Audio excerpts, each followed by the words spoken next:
actuellement à la maison du Festival de Jazz, Place des Arts. Pour les besoins de notre interview, nous allons rencontrer une famille qui sort de concert. Bonjour. Bonjour. Alors voici Raphaël, Philippine et leur fils Jérôme. Alors vous venez de sortir de la salle de spectacle L'Astral, pouvez-vous nous parler un petit peu du concert que vous venez de voir? Oui, bien sûr. Donc, le concert que nous sommes allés voir est un concert qui fait partie du Festival de Jazz, en partenariat avec le Festival Montréal en Lumière qui a lieu en ce moment. Ça rassemblait les deux guitaristes et chanteurs Arik Bibb et Habib Kohoté qui font un mélange de soul, de funk, de musique africaine. C'était vraiment très vivant, très animé, il y avait une très bonne ambiance, on a beaucoup apprécié. Donc vous êtes des amateurs? Oui, on est amateurs, on va voir beaucoup de concerts, D'accord. et on est amateurs grâce à mon mari et à la famille de mon mari. Ça, donc j'ai trouvé les places sur le site internet du Festival de Jazz et j'ai beaucoup aimé leur musique, c'est comme ça qu'on a pris la musique. Très bien. Alors quand on pense au Festival de Jazz, on pense également au festival qui a lieu l'été durant 2 semaines, qui est le grand rassemblement mondial des artistes du jazz. Est-ce que vous fréquentez également ce festival l'été? En tant qu'amateur, bien sûr, on y va dès qu'on peut, chaque année. Donc la journée, c'est vraiment très familial. D'accord. Donc on peut emmener notre fils Jérôme qui a des amis. Et vraiment, il y a beaucoup de... Donc il y a des concerts en plein air qui sont gratuits. Okay. Et après, il y a vraiment beaucoup d'animations pour les enfants. Donc c'est vraiment génial. Il joue avec ses amis. Très bien. Alors Jérôme, tu peux nous parler un petit peu de ton expérience au festival? Oui, il y a beaucoup d'activités. Il y a des activités où on se fait maquiller. Là, j'ai un papillon. Oui. Et il y a même des hot dogs et un parc musical. Oui, où les enfants peuvent apprendre à jouer des instruments. Donc tu as beaucoup aimé? Oui, mais je me suis fait un bobo. Oh.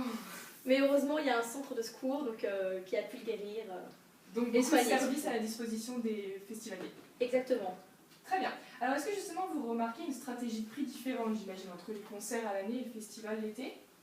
Les concerts à l'année, c'est plus pour les amateurs. Donc c'est vrai que le prix des places vont être plus élevé. Donc ça varie énormément entre 20 et 90 $. D'accord. Donc après, ça va dépendre des artistes et des salles. Oui.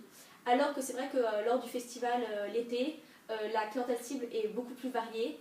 Il y a des enfants, des étudiants, des personnes âgées. Voilà. Donc on peut assister à des concerts en plein air qui sont gratuits. Donc pour ceux qui ont un plus petit budget, pour les enfants, etc. Et on peut aussi assister à des concerts en salle fermée, donc là où c'est payant. Et donc il y a une clientèle cible selon ce qu'on veut aller voir. Voilà, donc les amateurs c'est vraiment plus voir les concerts en salle fermée parce que les artistes sont plus connus et c'est surtout plus le soir. D'accord. Et donc voilà. Très bien. Alors est-ce que vous avez remarqué un argumentaire promotionnel? Par là je veux dire l'image de marque du festival, est-ce qu'il y a beaucoup de publicité dans Montréal? Mais c'est vrai qu'on peut voir un peu des affiches partout dans le métro ou dans les rues avant le festival, même des publicités à la télé. Ils sont très présents sur les médias sociaux, on est inscrits, on nous arrive de tweeter justement sur le festival pour parler de nos artistes préférés ou de regarder des vidéos sur YouTube ou sur Dailymotion. Tu as même une application sur ton ouais, c'est ça.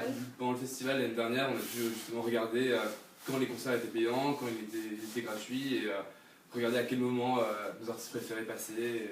D'accord, donc il y a vraiment beaucoup de services, que ce soit avant, pendant, après. Tout à fait. Vous êtes suivis. Voilà. Ma soeur qui vient de France, par exemple, a un forfait qui lui trouve son hôtel, ses billets d'avion, qui lui fait visiter sa ville. Ah oui, on m'a parlé d'une nouvelle agence de voyage justement pour ça. Voilà.